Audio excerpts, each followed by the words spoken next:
BTV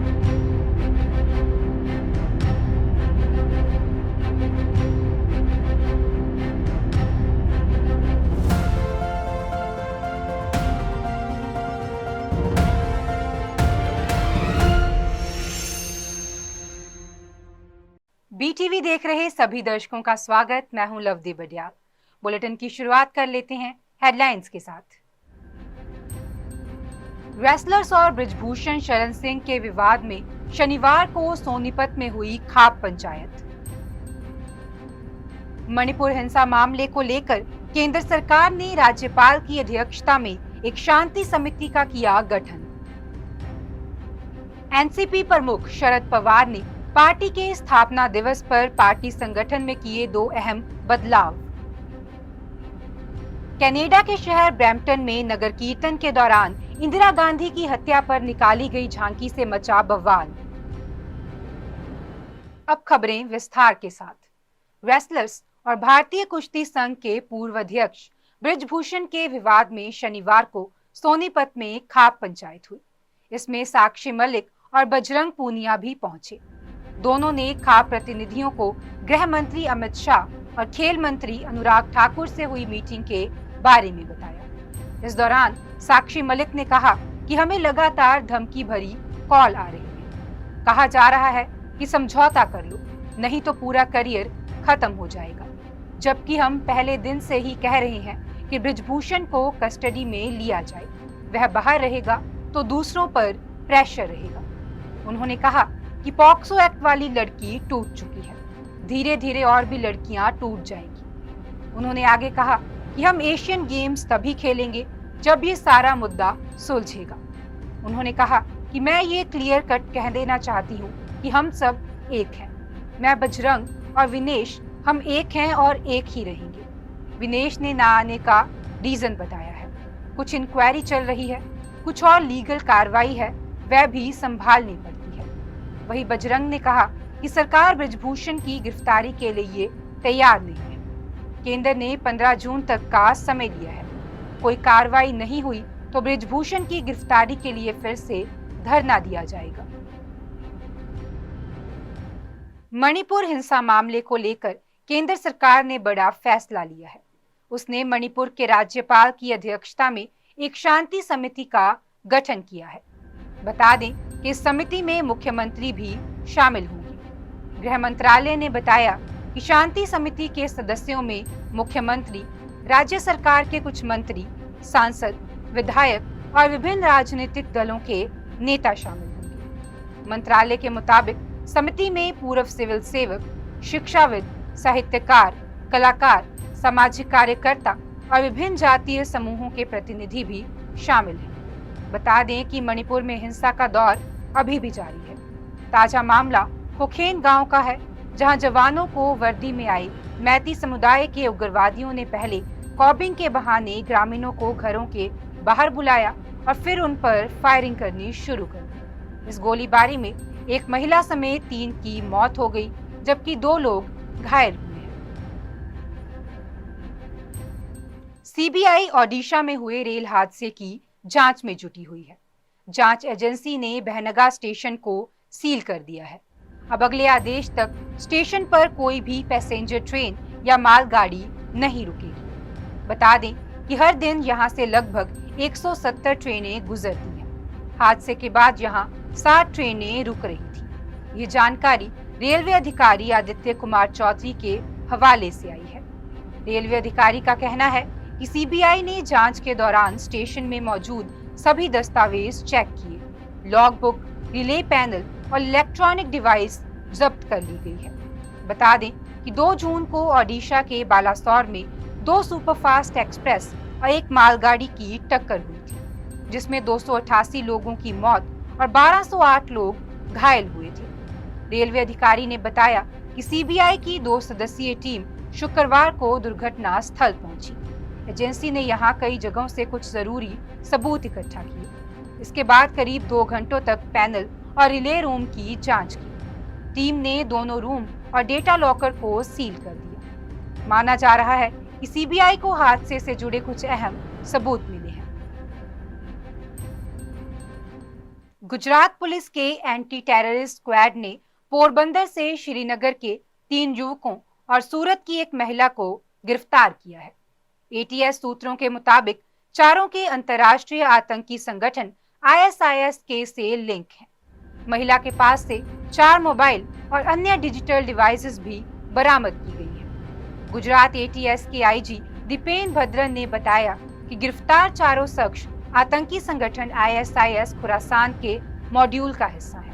ये पिछले 1 साल से एक दूसरे के संपर्क में थे और आईएसआईएस में शामिल होने के लिए देश से भागने की योजना बना रही थी। ये सभी आईएसआईएस के मॉड्यूल पर काम करते हुए सोशल मीडिया के जरिए युवाओं को कट्टरपंथी बनाने का काम कर रही थी। साथ ही गुजरात से जुड़ी सीक्रेट इंफॉर्मेशन विदेश भेज रही थी। एटीएस पिछले कई दिनों से पोरबंदर और आसपास के इलाकों में सर्च ऑपरेशन चला रही थी। इसी ऑपरेशन के तहत इन चारों की गिरफ्तारी की गई है। गुजरात के गृह मंत्री हर्ष सांघवी और एटीएस की प्रेस कॉन्फ्रेंस में जानकारी दी गई कि प्रतिबंधित आतंकवादी संगठन इस्लामिक स्टेट ऑफ खुरासान से जुड़े 3 कट्टरपंथी युवक गुजरात के समुद्री रास्ते से देश छोड़कर भागने की योजना बना रहे थे। ये तीनों व्यक्ति ईरान के रास्ते अफगानिस्तान जाने वाले थे। जानकारी मिलने के बाद टीम ने 9 जून को पोरबंदर रेलवे स्टेशन के पास से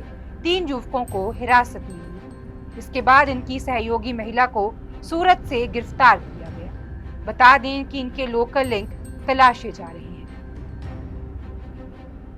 महाराष्ट्र में एनसीपी प्रमुख शरद पवार ने पार्टी के स्थापना दिवस पर पार्टी संगठन में 2 अहम बदलाव किए हैं। पवार ने प्रफुल्ल पटेल और सुप्रिया सूले को एनसीपी का कार्यकारी अध्यक्ष बनाने की घोषणा की है।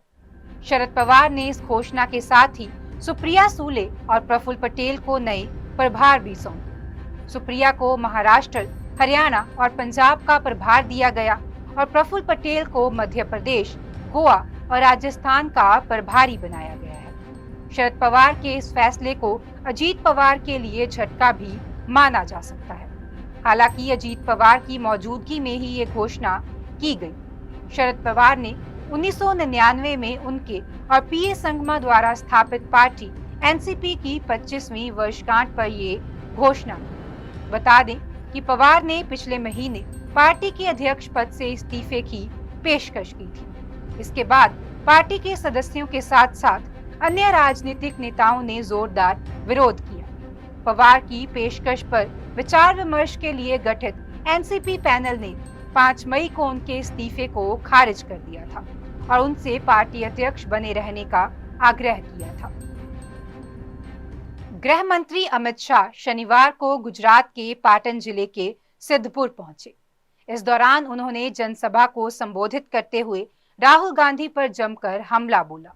उन्होंने कहा कि राहुल बाबा जब भी वेकेशन के लिए विदेश जाते हैं तो वहां भारत की बुराई करती है। गृह मंत्री ने कहा कि राहुल बाबा को अपने पुरखों से सीखना चाहिए कि देश की मिट्टी पर देश की राजनीति की चर्चा की जाती है। अगर राजनीति की बात करनी है तो देश में रहकर क्यों नहीं करते।